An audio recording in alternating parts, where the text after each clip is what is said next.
출애굽기 중반부터 해서 레위기 전체는 하나님이 우리가 지켜야 될 율법에 대하여 또는 계명이나 어떤 규례에 대한 이야기들을 기록하고 있습니다. 이것을 통하여 우리를 거룩한 하나님의 백성으로 만들어 가고자 하는 것이죠. 그래서 레위 시작할 때 5대 제사라든가 또 여러 가지 우리가 거룩해지는 어떤 율법들, 또 절기에 가는 거, 안식일에 가는 거, 희년에 가는 거, 안식년에 가는 거, 이런 많은 것들을 주었죠. 그리고 26장은 이제 거기에 대한 어떤 면에서 결론에 해당합니다. 26장, 27장이 결론이죠. 그래서 그 율법을 하나님 주신 대로 지키면 복을 받을 것이고 지키지 않으면 저주를 받겠다, 하나님이 징계하시겠다라고 하는 이야기가 전체적인 내용입니다. 오늘 네 가지 정도를 함께 이 중에서 살펴보기를 원합니다. 첫 번째 1절 2절에 보면 우상을 만들어 섬기지 마라, 그리고 오직 여호와만 섬겨야 된다라는 것을 먼저 전제로 이야기를 합니다. 1절에 너희는 자기를 위하여 우상을 만들지 말지며 조각한 것이나 주상을 세우지 말고 또 너희 땅에 조각한 석상을 세우고 그에게 경배하지 말라라고 이야기하죠. 우상을 만들어서 섬기지 마라 이야기를 합니다. 우상이 뭐냐? 나를 위해서 하는 모든 것이 우상입니다. 출애굽기 이야기할 때도 말씀을 드렸는데 출애굽기 20장 4절에서도 너를 위하여 새긴 우상을 만들지 말며 이런 표현을 쓰죠. 그래서 우상을 왜 만들고 또 그걸 왜 섬기냐? 자신을 위한 겁니다. 그래서 우상의 핵심은 뭐냐면 나를 위해서 하는 모든 것이 우상이에요. 하나님을 믿는 것도 나를 위해서, 나의 어떤 육신적인 것을 위하여 하나님을 믿으려고 하는 사람들 있죠. 지금 교회에 있습니다. 그런 사람들은 이미 우상 숭배를 하고 있는 거예요. 그 대상에 하나님이라는 이름을 붙였다 할지라도 그건 하나님이 아닙니다. 그래서 우상은 나를 위해서 하는 모든 게 우상이에요. 왜 그러냐면 출애굽기 32장입니까? 구원받아서 애굽에서 나와서 모세는 시내산에 올라가 있고 백성들은 시내산 밑에 있습니다. 이때 모세가 내려오지 않으니까 금송아지를 만들어 놓고 금송아지를 보고 여호와 하나님이라고 섬기기 시작합니다. 그럼 그 금송아지가 여호와냐? 여호와가 아니잖아요. 똑같습니다. 교회 와서 하나님이라고 부르고 여호와라고 부르지만 그 여호와로 부르는 그 여호와가 여호와냐? 아니에요. 나를 위해서 하는 모든 어떤 종교를 믿거나 어떤 신을 믿거나 혹시 그 이름이 여호와라 할지라도 혹시 그 하나님 이름을 붙였다 할지라도 그 하나님은 하나님이 아닌 것입니다. 그래서 우상의 핵심은 뭐냐면 나를 위한. 그래서 신약 성경에 보면 이제 율법 학자들이 예수님을 찾아오는데 율법 학자들이 구약 전체를 통해서 율법의 그럼 결국 목적이 뭡니까? 핵심이 뭡니까? 물으니까 예수님이 하나님을 사랑하고 이웃을 사랑하는 거다라고 표현을 쓰죠. 그러니까 나를 사랑하는 건 없어요. 그 율법의 핵심에서 나를 사랑하는 건 없다니까요. 하나님을 사랑하고 이웃을 사랑하는 거. 그게 모든 율법의 결국은 결론이다라고 예수님이 직접 말하잖아요. 그래서 예수를 진짜로 믿으면, 예수를 그리스도로 진짜로 믿으면 내 삶 속에서 뭐가 흘러나올 수밖에 없냐면 나를 부인하는 삶이 나오는 거예요. 예수님 우리를 구원하시기 위해서 당신을 부인하시고 창조주 하나님인데 당신을 부인하고 이 땅에 오셔서 고난받고 핍박받고 매맞고 그리고 십자가에 죽었죠. 그게 자기를 부인한 거죠. 자기를 주장한 게 아니라 야 내가 창조주야, 내가 하나님이야 라고 말하지 않고 본인을 다 내어주고 자기를 죽이는 자들 앞에 본인을 다 내어주고 자기를 부인하죠. 예수를 진짜 믿는다라고 할 때 하는 게 뭐냐면 자기를 부인하게 되는 거거든요. 그래서 우상의 핵심은 뭐냐면 결국 나를 위한 겁니다. 혹시 그 사람이 교회에 나와서 하나님을 부른다 할지라도 그 부르는 하나님은 하나님이 아닙니다. 나를 위한 우상 숭배하고 있는 것이죠. 자, 그러면서 2절에 보면 너희는 내 안식일을 지키며 내 성소를 경유하라. 나는 여호와다라고 이야기를 합니다. 하나님을 섬기는 방식을 설명하고 있는데 안식일을 지키고 내 성소를 경유하라. 이 안식일을 지키라는 이야기는 안식일만 지키면 된다는 뜻이 아니고요. 지금까지 말했던 안식년, 희년, 무슨 절기, 제사 다 있죠. 다를 포함해서 하는 소리입니다. 그게 하나님 섬기는 거다라는 거죠. 안식일만 설명하자면 안식일은 대부분이 몇천 년 전에 이 성경을 받을 때, 말씀을 받을 때 사람들은 하루 벌어서 하루 먹는 사람들이 대부분입니다. 그럼 안식일을 지킨다는 이야기는 뭐죠? 오늘 내가 안식일 지키면 내일 밥은 굶어야 돼요. 그래도 하나님 믿겠냐? 이 사람이 하나님 믿는 거예요. 그러니까 하나님이 안식하라. 너희가 먹고 사는 건 내가 먹이는 것이지 너희가 이래서 먹는 거 아니다 라는 걸 설명하기 위해서 안식일을 주는 건데 그 이해는 됐어. 하지만 진짜 누가 지킬 수 있냐면 나는 굶어도 좋다, 나는 죽어도 좋다, 난 하나님이 진짜 내 인생의 주인이다, 난 하나님을 믿고 살겠다라는 사람만 안식을 지킬 수 있다고요. 그렇지 않으면 안식을 못 지키는 거죠. 머리로는 하나님을 믿지만 진짜로 못 믿는 거죠. 그래서 안식일을 거룩하게 지킨다라고 하는 것은 정말로 내 생명과 내 모든 물질과 내 모든 것이 하나님 손에 있습니다라고 믿는 자만 지킬 수가 있는 거예요. 그래서 하나님을 진짜 믿으라는 이야기죠. 성소라는 이야기도 하나님이 임재하심을 상징하는 장소인데 정말로 하나님을 나의 하나님으로 인정하고 올바르게 섬겨라 라고 이야기를 하는 것입니다. 자, 마지막 3절부터는 13절까지는 율법을 지켰을 때 받을 복에 대한 이야기죠. 그게 3절 너희가 내 규례와 계명을 율법이죠. 율법을 준행하면 4절에 첫 번째로 주시는 복에 대한 이야기입니다. 내가 너희에게 철따라 비를 주겠다. 철따라 비를 주겠다. 지난번에 말씀드렸는데 이스라엘은 담수가 잘 되지 않는 땅이에요. 비가 내리면 이게 담겨야 되는데 안 담기고 다 빠져버려요. 그냥.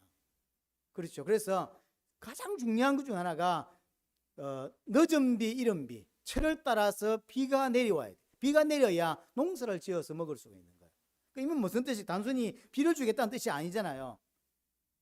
하나님이 풍성한 은혜를 주겠다는 거예요. 풍성한. 그래서 철을 따라 비를 내리니까 그 땅은 어떻게 되죠?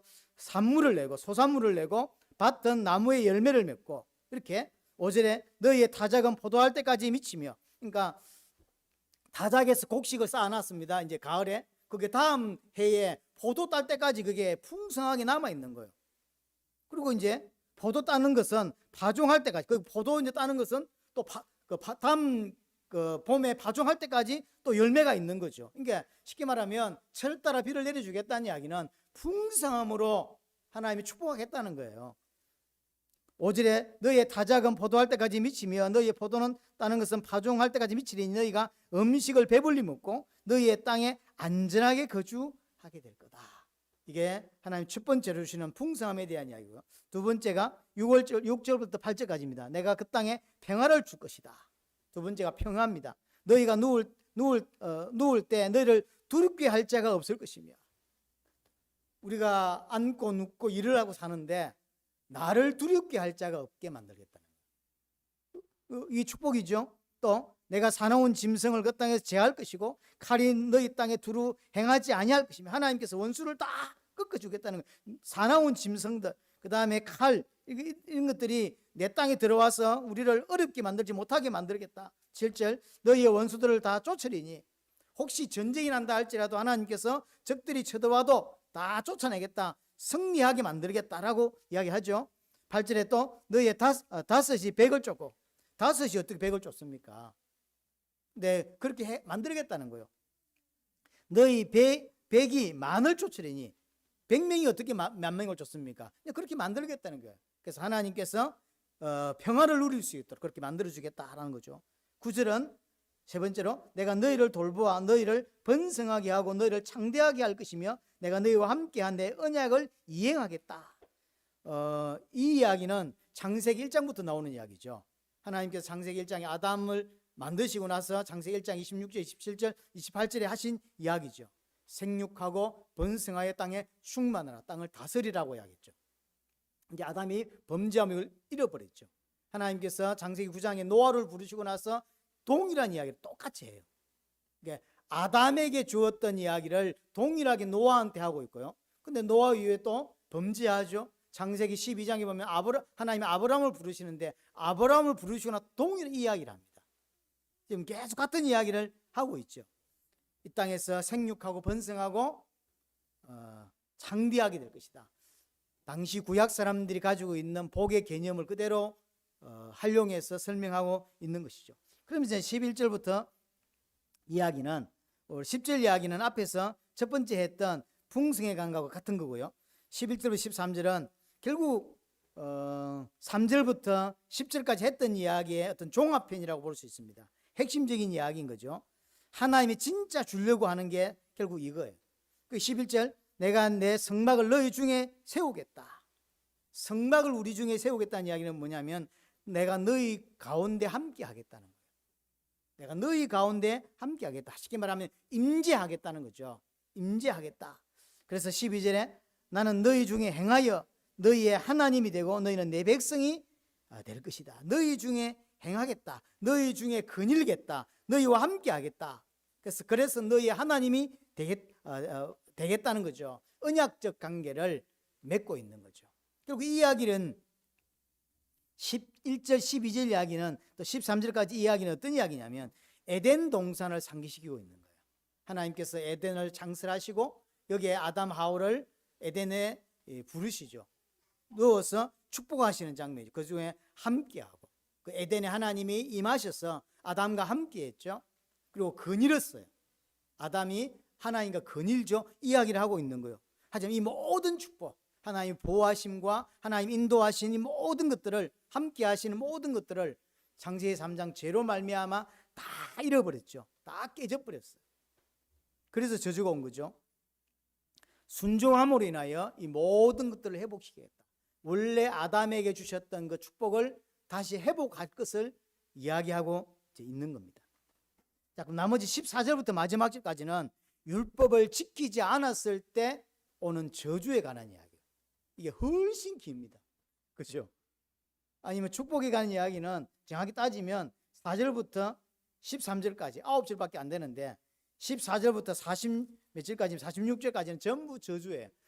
못 지키면 저주받는다. 신민기 가면 동기 비슷한 이야기 나오죠. 거기도 보면 하나님께 순종하면 이런 축복을 주겠다. 그리고 불순종하면 하나님께서 심판하겠다는 이야기를 하시는데 거기도 보면 신명기에서도 저주가 훨씬 몇 배로 깁니다.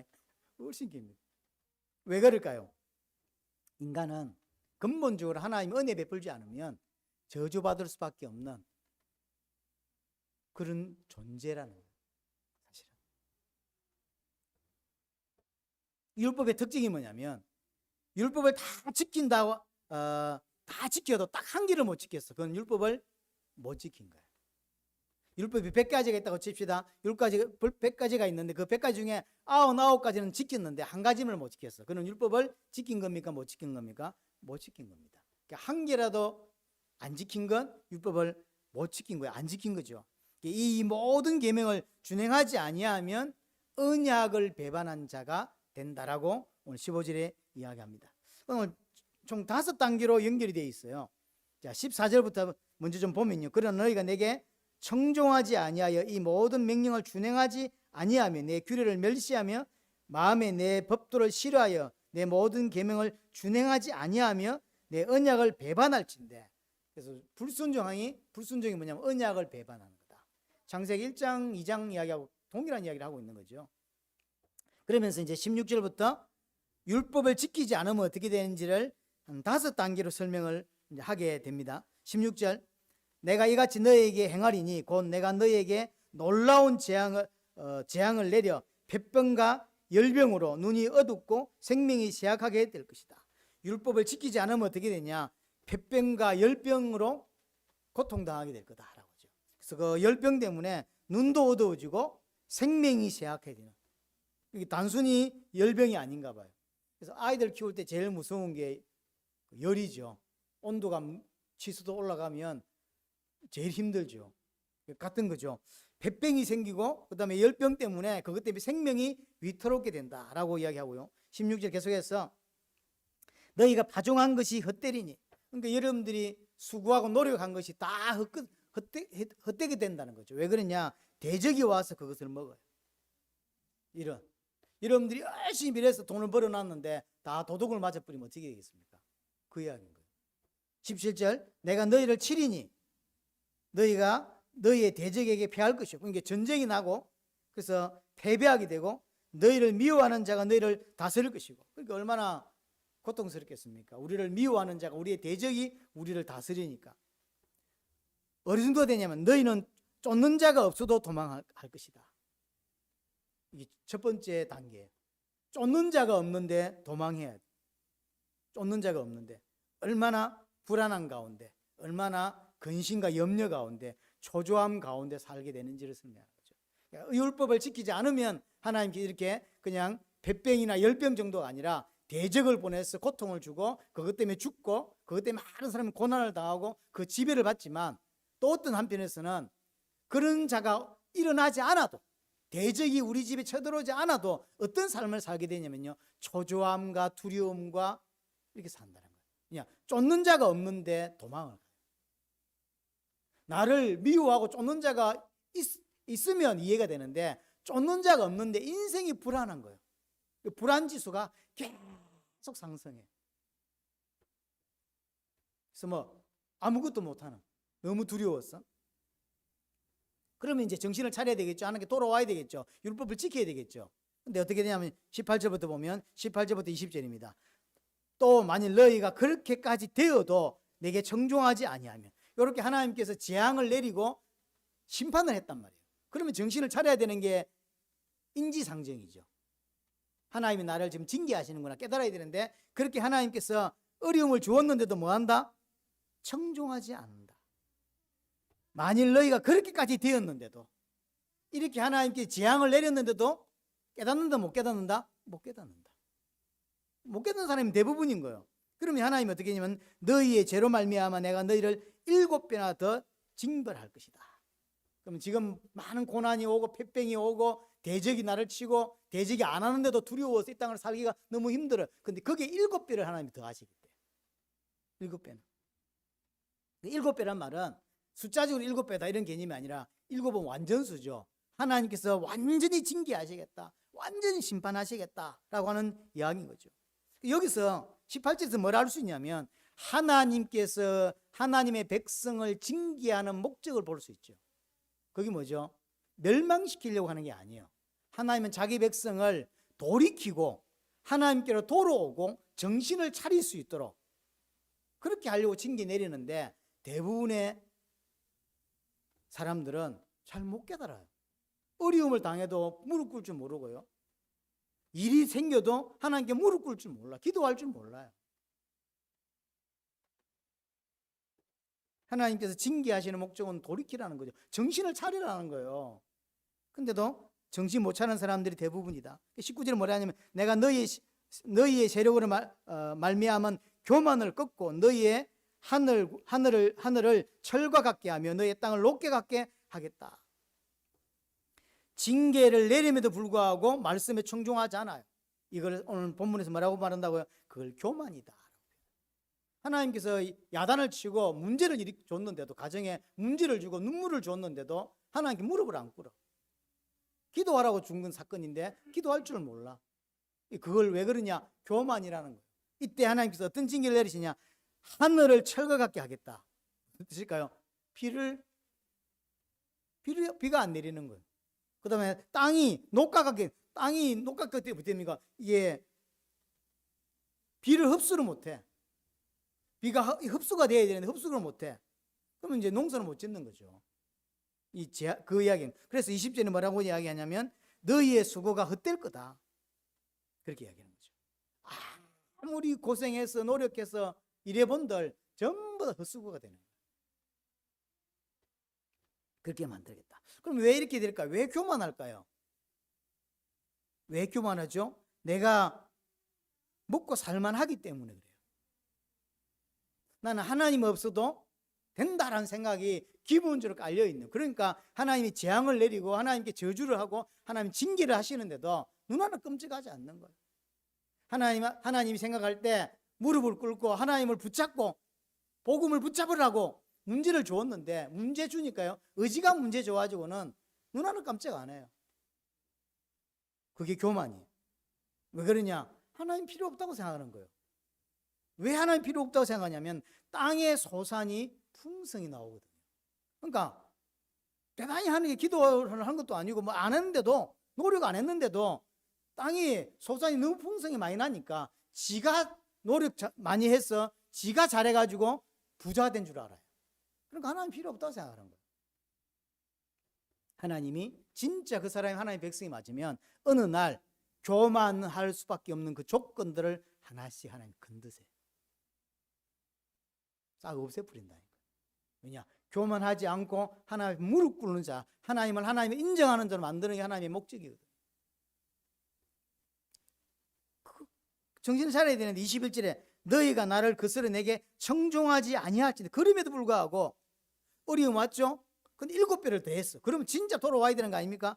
근데 안 돌아와요. 7배나 더했는데 안 돌아와. 그래서 뭐라냐? 청종하지 않는데 내가 너희의 죄로 너희에게 7배나 더 재앙을 내려. 세 번째 단계가 뭐냐면 또다시 7배. 그럼 몇 배입니까 도대체? 14배. 14 숫자를 의미하는 게 아니에요. 하나님이 계속 재앙을 7배나 더 하겠다고 이야기를 하죠. 그래서 22절을 보세요. 어떻게 하냐면 내가 들짐승을 너희 중에 보내리니 그것들이 너희의 자녀를 움키고 너희의 가축을 멸하며 너희의 수요를 줄이리니 너희의 길들이 황폐할 것이다. 들짐승이 일어나가지고 자식을 물어 죽이는 사건도 일어나고 가축을 막 물어 죽이고, 그러니까 가축의 수요가 줄고 사람이 죽고 하면서 살고 있는 땅이 자꾸 황폐해지는 거죠. 이런 어려움을 당하게 된다. 정확히 말하면 이 들짐승은 그냥 단순히 1차적인 의미는 들짐승이 맞지만 진짜 의미는 들짐승이 아닙니다. 들짐승은 뭐죠? 이방인입니다. 이방인을 하나님 보내서 지금 나중에 바벨론 같은 나라를 보내서 이스라엘을 쑥대밭으로 만들어버리겠다는 거죠. 그 이야기예요. 어떻게 됐습니까? 딱 그리 됐잖아요. 이방인 바벨론 세력이 와서 사람들 다 죽여버려요. 좀 건강하고 좀 튼튼한 사람만 바벨론을 다 끌고 가죠. 심지어 왕도, 전쟁이 일어나도요, 왕은 대우를 해줍니다 원래. 하지만 그 시드기야 보세요. 눈 두 알 뽑아가지고 그것도 자기 두 아들을 잡아가지고 자기 보는 앞에서 두 아들 목을 쳐버리죠. 땡강 떨어지는 걸 보고 그러고 눈을 뽑아버려요. 그러니까 이 시드기야 왕이 마지막 본 게 뭐냐면 두 아들의 목 날아간 거, 그리고 눈이 뽑히거든요. 그 길로 제4살에 묶여서 바벨론까지, 지금 그 이란까지, 거의 이스라엘에서 이란까지 그 끌고 가거든요. 최소한도로 마차를 태우고 가거나 이래야 되는데 왕이, 그래도 전직 왕인데 근데 그렇게 안 해요. 이스라엘 백성, 그러면 왕도 그렇게 끌고 가는데 이스라엘 백성들을 고이 모셔갔을까요? 아니요. 끌고 가다가 목 따라오면 그 자리 죽여버리고 데려가는 거예요. 가는 중에 죽어나가는 사람들이 태반이에요. 그렇게 가겠다는 거예요. 이제 그러면 23절부터 네 번째 이야기인데 23절 보세요. 이런 일을 당하여도 너희가 내게로 돌아오지 아니하고. 얼마나 인간이 죄성이 강한지를 보여주는 거예요. 얼마나 기독교인이라고 말은 하지만 진짜로 하나님을 믿어도 얼마나 그 고집이 세고 얼마나 죄에 물들어 있고 얼마나 악한지를 보여주는 거예요. 하나님 이 정도 폐병을 주고 열병을 주어서 눈도 어둡게 만들고 생명도 빼앗고 이렇게 해서 대적이 와서 우리를 쫓고 또 대적 안 와도요 불안해서 살 수 없는 이런 상황을 만들어주면 무릎 꿇고 하나님께 돌아와야 되는데 안 돌아와. 그럼 7배, 그래도 안 돌아와. 다시 7배. 그러면 돌아와야 될 거 아닙니까? 안 돌아와요. 안 돌아와. 그래서 이방을 보내가지고 바벨론 같은 아수르 같은 나라를 보내가지고 나라를 쑥대밭을 만들고 자식을 다 죽이는데도 정신을 못 차려요. 참 악하죠. 불신자들은 악한 건데 기독교인도 굉장히 악해요. 말씀을 제대로 안 들어요. 하나님 앞에 무릎 안 꿇는다니까요. 참 악하거든요. 네 번째 단계 보세요. 그러니까 이런 일을 당하여도 너희가 내게로 돌아오지 아니하고 심지어 내게 대항할진대. 이 정도 어려움을 당하니까 이제 좀 생각이 있었는가. 그러니까 하나님께 무릎 꿇는 게 어떤다고요? 대항해. 내한테 왜 이러냐는 거지. 내한테 왜 이랬습니까? 라면서 하나님께 대드는 거예요. 내가 뭐 헌금을 안 했습니까? 내가 뭘 안 했습니까? 그러면서 내가 교회에 빠진 적이 몇 번 있습니까? 내 일평생 교회 제대로 한 번 안 빠지고 하나님 섬겼으면 이만한 복 줘야 되는 거 아닙니까? 이렇게 대드는 거예요. 뭘 잘못했는지는 몰라요. 뭐라냐? 대항하여, 하나님을 대적한다는 뜻입니다. 그러니까 24절 나도 너에게 대항하여. 하나님도 대항하기 때문에. 그럼 어찌 되겠어? 그래서 바벨론 같은 사건이 터지는 거예요. 죽어나가는 거예요. 십자군 전쟁 때 이스라엘이 어떻게 죽는지 여러분들 역사에 안 보셨습니까? 군인이 와서 아이를 발목을 잡고 그 벽에다가, 그 성벽에다가 때려서 애를 죽여요. 악한 자들을 동원해서 하나님이, 많은 십자군 전쟁이죠. 하나님 믿지 않는 자들이 하나님의 이름을 이용해서 자기 욕심을 채우기 위해서 우상을 숭배하면서 벌어지는 일, 그게 십자군 전쟁이에요. 지금은 안 벌어집니까? 하나님의 이름으로, 교회의 이름으로 오만 짓을 다 하는 엉터리 기독교인이 없습니까? 얼마나 많아요. 하나님께서 재앙을 내리고 심판을 내리면 돌이키고 무릎을 꿇고 하는 게 기도하면서 해결해야 되는데 아무도 해결하지 못해요. 이게 이스라엘이에요. 이게 영적으로 기독교인이에요. 그러니까 하나님 어떻게 하겠다? 나도 그러면 이제 더 이상 못 참겠다. 대항하겠다. 하나님이 대항하시면 어떻게 되겠어요? 박살나는 거죠. 하나님이 대항하시겠대. 그래서 24절에 보세요. 그들의 죄로 말미암아 너희를 7배나 더하리니.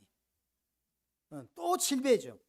앞에 두 번째부터 7배가 계속 나왔는데 계속 7배나 더하겠다는 거예요. 25절에 내가 칼을 너에게 가져다가 언약을 어긴 원수를 갚을 것이며, 원수라고 표현합니다.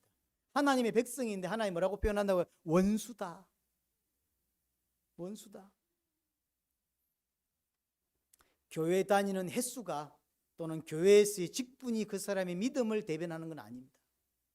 내가 목사라고, 내가 교회를 몇십 년 다녔다고 그 사람이 하나님 보실 때 올바른 믿음을 가지고 있다고 말해주는 건 아니에요.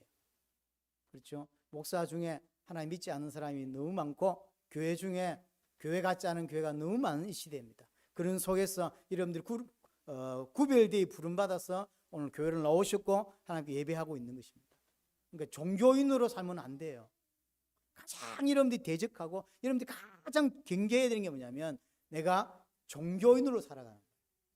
지금 이스라엘이 딱 종교에 빠져가지고 이게 가나안 땅에 들어갔을 때 일어날 일을 지금 미리 말해주고 있는 거거든요. 아직 일어난 거 아닙니다. 가나안 땅 들어가 나오면 이런 일이 일어난다는 거예요. 가장 여러분들이 주의해. 그래서 교회 올 때마다 감격 속에서 오고요, 기쁨 속에서 오고, 뭐랄까 희망 가운데 그렇게 왔으면 좋겠고, 그래서 말씀을 들을 때 정말로 하나님의 음성을 듣게 되는 은혜가 있게 되기를 바랍니다. 이 사람들이 가나안 들어가서 하나님의 말씀 안 들었을까요? 끝도 없이 들었어요. 끝도 없이. 하지만 하나도 들린다 안 들린다? 안 들린다.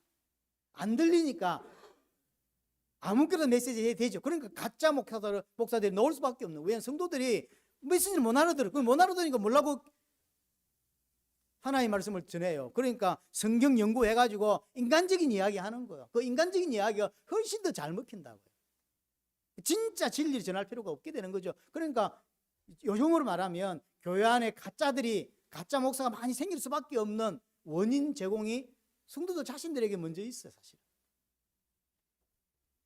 목사가 진리에 목숨을 걸고 그것 때문에 울고 어떻게 하면 성도들에게 진리를 전할 수 있을까? 이 고민 속에 살아게 만들어야 돼요. 하지만 그런 고민이 없어요. 그걸 원하지 않으니까 성도들이. 그렇죠? 성도들이 진리를 듣기를 원하고 이래야 되는데 그 듣기를 원치 않아요, 사실.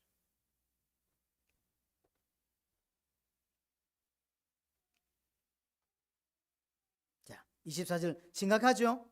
7배나 더 하겠다. 25절에 내가 칼을 너에게로 가져다가 언약의 원수를 갚을 것입니다. 하나님이 자기 백성을 원수라고 표현하는 자체가 벌써 충격이죠. 자기 하나님의 백성인데 하나님이 원수래요. 이런 기독교인이 많다니까요. 여러분들 교회 와서 위로받아야 되지만, 위로도 위로지만 정확한 진리를 들어야 되고 복음을 들어야 돼요. 그렇지 않으면 위로가 아무 쓸데기가 없어요. 하나님께서 너희가 성읍에 모일지라도 너희 중에 연병을 보내고 너희를 대적의 손에 넘길 것입니다. 연병을 보내고 원수를 통해서 칼을 보내가지고 사람을 죽이고, 그 다음에 원병을 보내서 코로나 같은 걸 보내가지고요 죽어나가게 만들고, 그 다음에 대적의 손에 넘기겠대요. 왜요? 하나님 말씀 못 알아들으니까. 26절 내가 너희가 의리하는 양식을 끊을 때에 가난이죠. 의뢰하는 양식을 끊을 때 열 여인이 한 하덕에서 너희 떡을 구워 저울에 달아 주리니. 자, 이게 이제 두 가지 의미인데요. 보통 이 신학자들은 두 가지 의미로 해석합니다. 하덕은 하나인데 10명의 여인이 와서 떡을 굽는데요. 무슨 뜻일까요? 가난하다는 뜻이에요. 가난하니까 하덕은 하나밖에 없는데 이게 10명이 와서 떡 굽고 있는 거죠. 가난한 뜻이고, 비슷한 이야기지만 10명의 여인이 왔다는 건 무슨 의미냐면 남편이 다 죽은 거예요. 남편이 다 죽어나가고 없어요. 그러니까 지금 하덕 하나에 가부들만 다 덜시듯이 모여 있는 거예요. 지금 이런 상황을 이야기하는 거죠. 자, 이만하면 돌이켜야 되는 거 아니면 이만하면 정신 차려야 되는 거 아닌가요? 근데 정신은 못 차려요. 27절부터 마지막 46절까지 이야기가 다섯 번째 단계예요. 그럼에도 불구하고 또 하나님을 대항합니다. 27절, 너희가 이같이 될지라도 이만큼 고통을 당하고 징계를 받고 어려움을 당하고 그래 했는데도 내게 청종하지 아니하고 내게 대항할진대. 이렇게 했는데도 불구하고 하나님을 대항하죠. 그러니까 이제 28절 어떻게 하냐면 내가 진노로 너에게 대항하되 너희의 죄로 말미암아 7배나 더 하겠다. 7배나 더 징계하겠다라고 이야기하죠. 그래서 오는 김은 첫 번째 29절, 너희가 아들의 살을 먹을 것이요 딸의 살을 먹을 것이며. 어느 정도냐? 엄청난 기근이 발생해요. 그래서 어느 정도냐? 자식을 삶아 먹는 일이 벌어지는 거죠. 이 나중에 에스겔에도 나오고요, 에레미야에도 이 이야기가 나옵니다. 그렇죠. 그럼 이게 역사적 사건이냐 아니냐 말들이 많은데요, 실제로 이런 일들이 일어났어요. 자식을 삶아 먹는. 그래서 한 동네에서 제비뽑기를 해가지고 오히려 A라는 사람의 자식을 삶아 먹고 다음 날은 그 B에 삶아 먹어야 되는데 자기가 B라.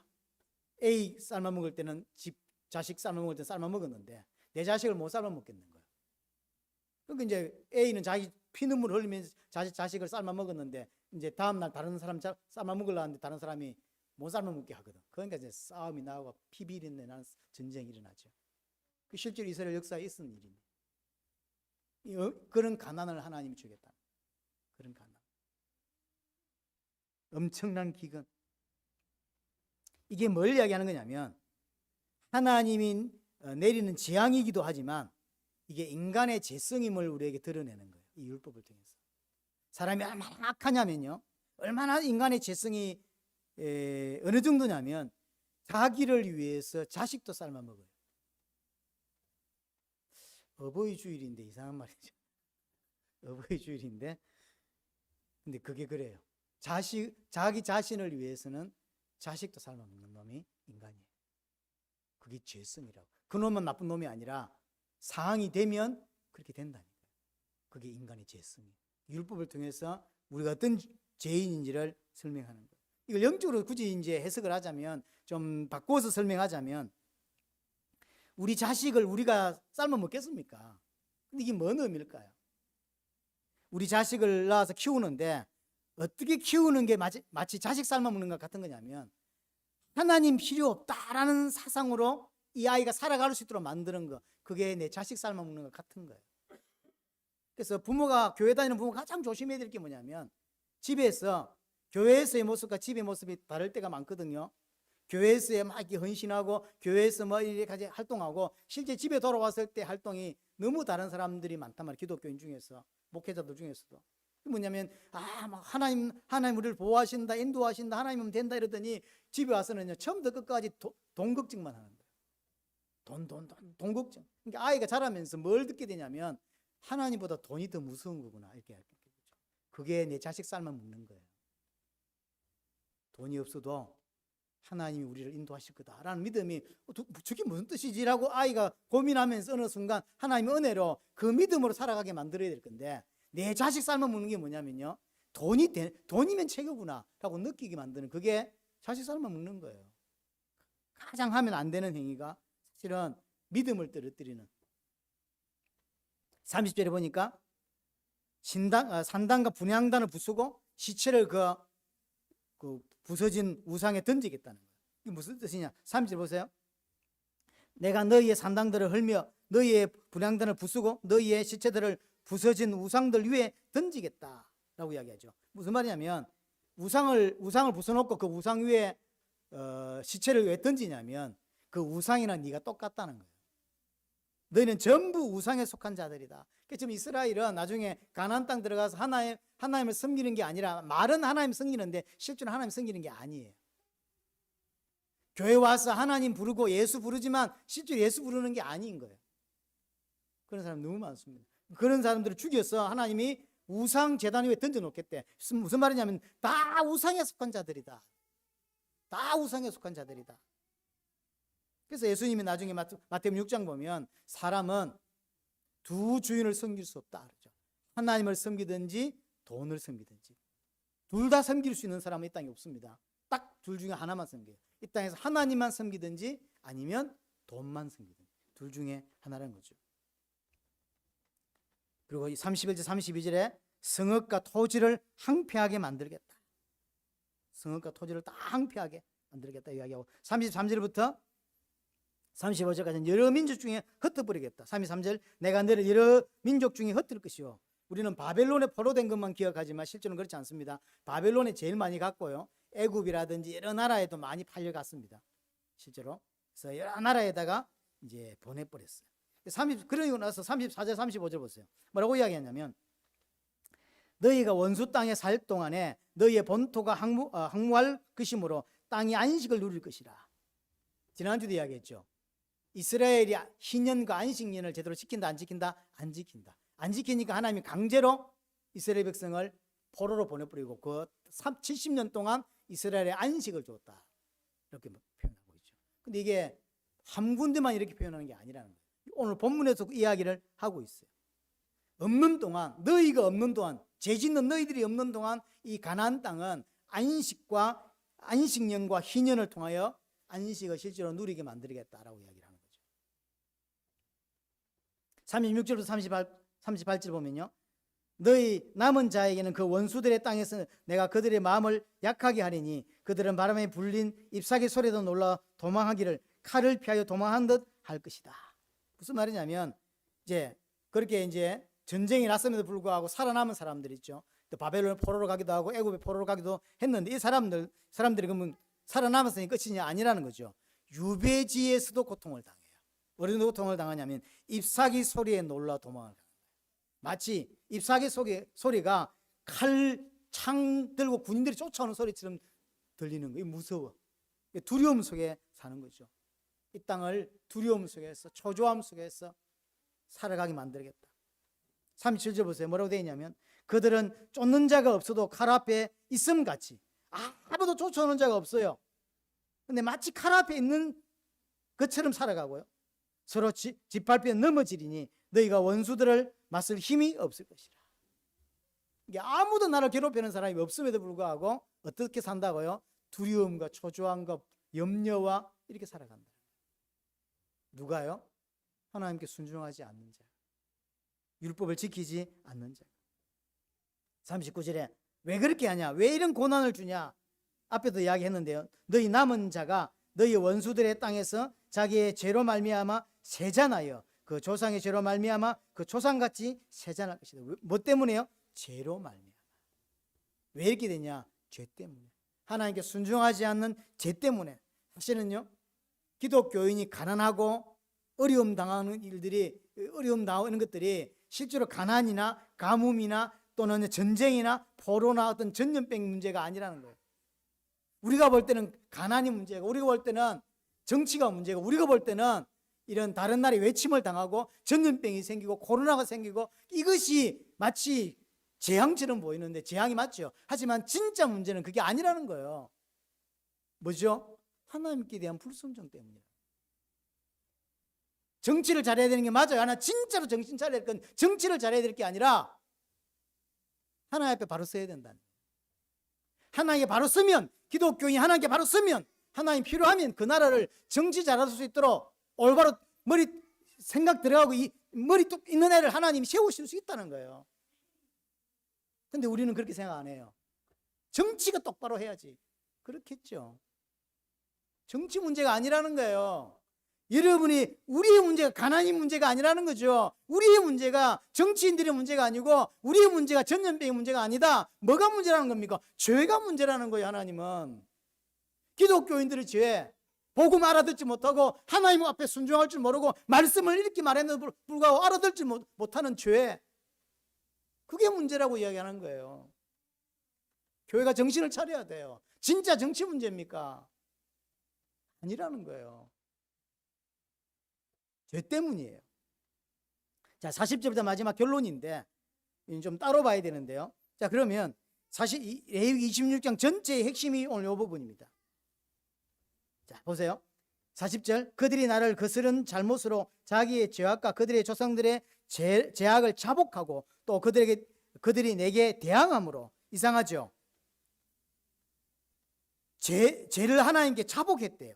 이제 제가 죄를 지었죠. 그러니까 자신들이 죄를 지었고 잘못으로 그 조상들이 죄를 지었죠. 그래서 뭐 했냐면 40절 후반부에 자복했대요.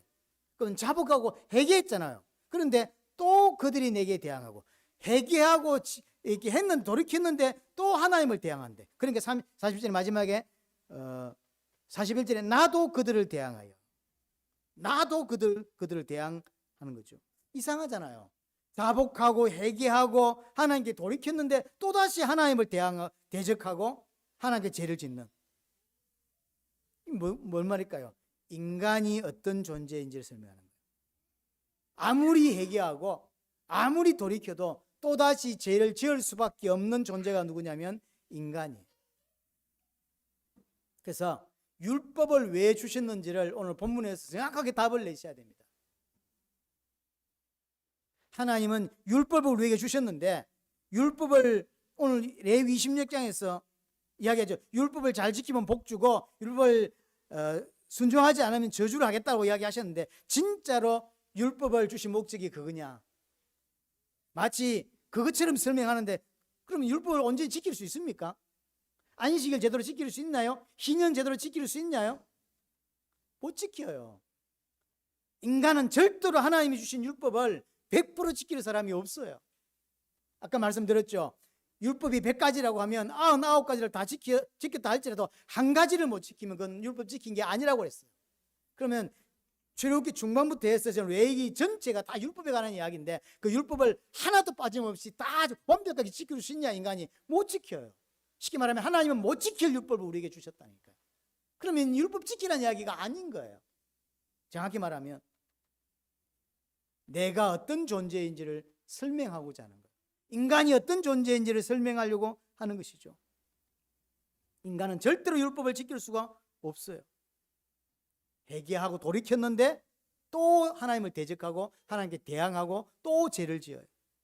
그래서 어떤 면에서 저주받을 수밖에 없는 게 사실은 인간이에요.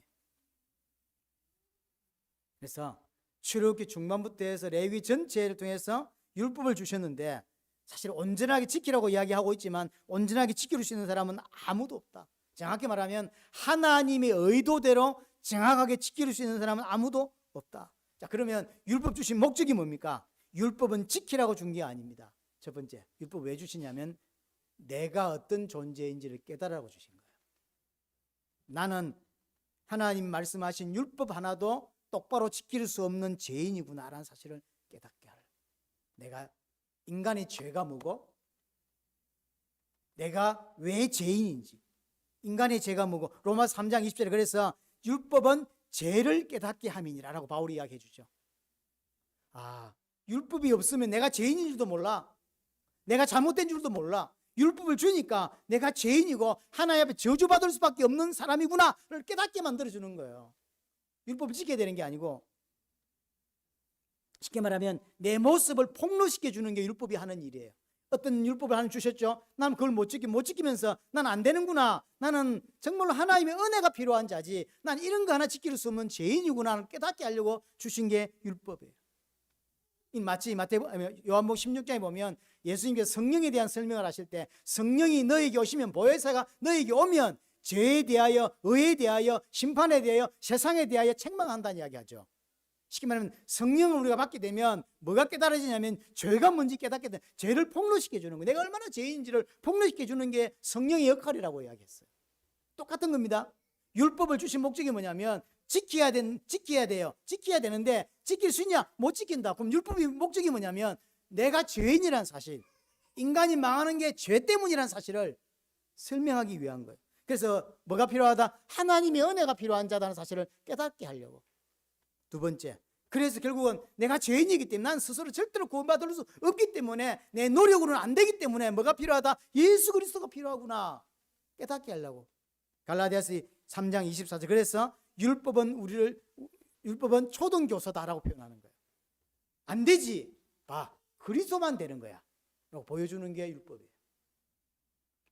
그래서 모든 율법을 완벽하게 온전하게 지키신 분이 누구냐면 예수님이신 거예요. 하나님을 온전히 신뢰하고 하나님께 온전히 순종했던 분. 어느 정도요? 죽기까지 생명을 내놔야 돼요. 십자가에 죽어야 돼요. 근데 그 죽음이 옳다는 거예요. 근데 얼마만큼 이게 두렵냐면 하나님이신 이 예수님도 그 기도하잖아요. 할 수만 있다면 이 잔을 내게서 옮겨 주십시오라고 하죠. 그만큼 두렵다는 거예요. 하지만 예수님은 온전히 그 하나님 앞에 순종하죠.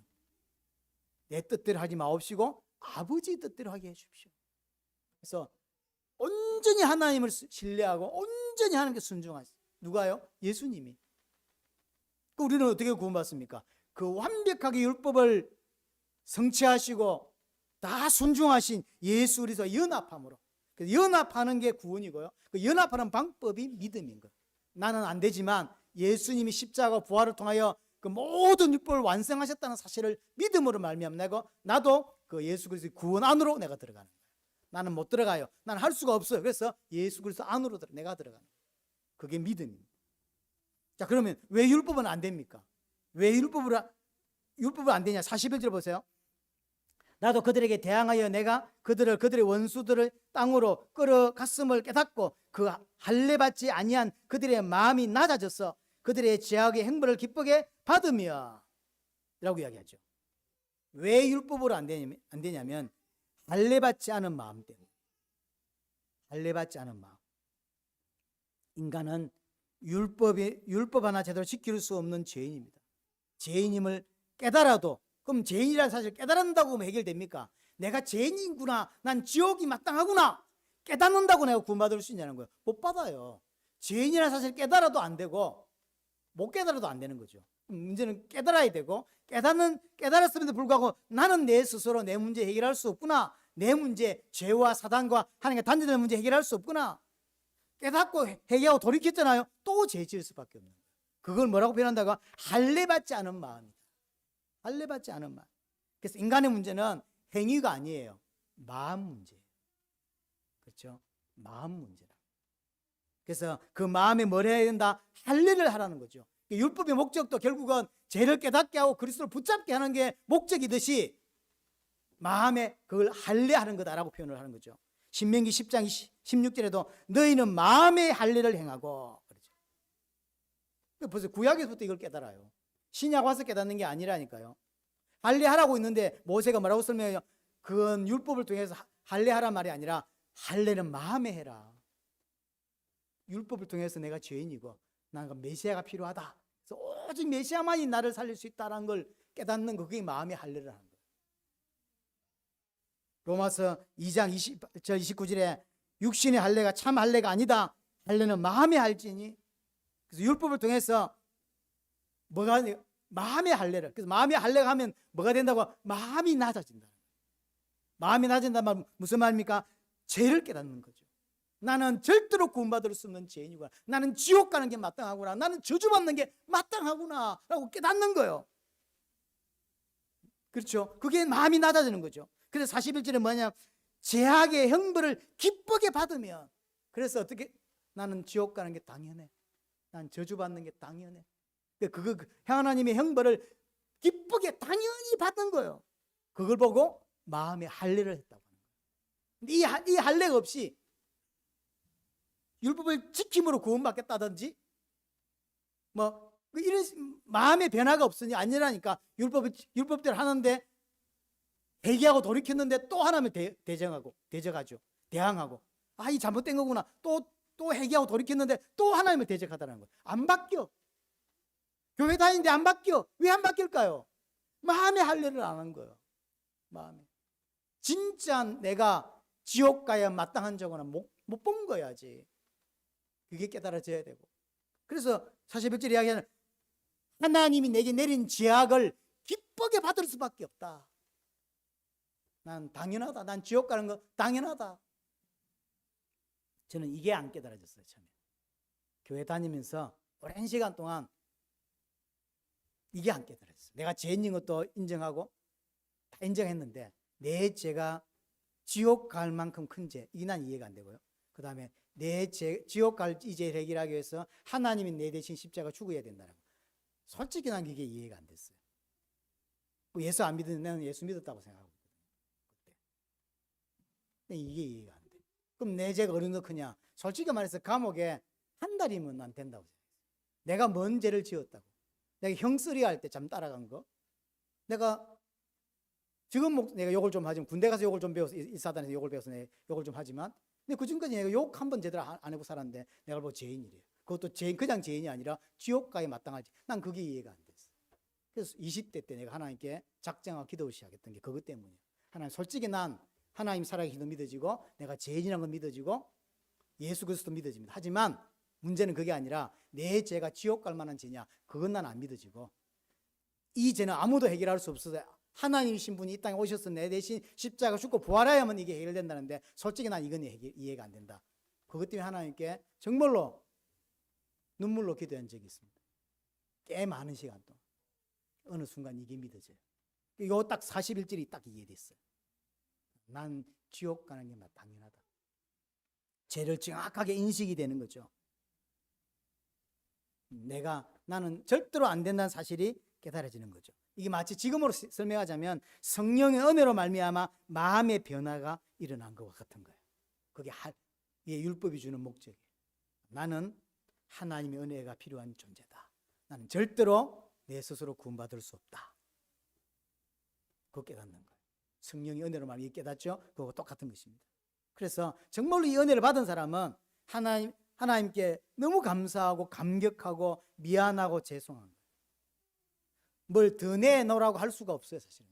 여러분들이 복음을 진짜 깨달으면 이것 달라 저것 달라 할 수가 없어요. 어떤 가운데 내가 구원을 받은 건데 이거 내놔 저거 내놔라 안 내놔도 삐지고 대항하고 그럴 수가 없다. 그래서 예수 그리스도 진짜로 붙잡을 수밖에 없는 거예요. 결론적으로 하나님의 주신 율법의 목적대로 딱 반대로 깨닫는 사람이 나오죠. 그게 바리새인이에요. 바리새인. 왜냐? 율법을 지킴으로 구원받겠다는 거예요. 하나님 율법 주신 목적은 그 지켜서 구원받으라고 한 게 아니에요. 내가 죄인이라는 사실, 그래서 예수 그리스도가 필요하다는 사실을, 은혜가 필요하다는 사실, 예수 그리스도 아니면 안 된다는 사실을 깨닫게 하려고 율법을 주었더니요, 어떻게 한다고요? 덥석 오케이 나 율법 지키면 구원받을 수 있어라고 나온다는 거예요. 누가요? 바리새인들이. 이 땅에 대한민국에 수많은 기독교인이 딱 이러고 있습니다. 그래서 예수 믿으면 착해야 돼. 이거 얼마나 강조하는지 몰라요. 착하지 말란 말이 아닙니다. 물론 악하지는 않아요. 악하게 되지는 않아요. 진짜 예수 믿는데 계속 더 악해지겠으면 그건 말이 안 되는 거예요. 하지만 예수 믿으면 착해지고 예수 믿으면 눈에 힘 풀려가지고 그래서 그게 아니라니까요.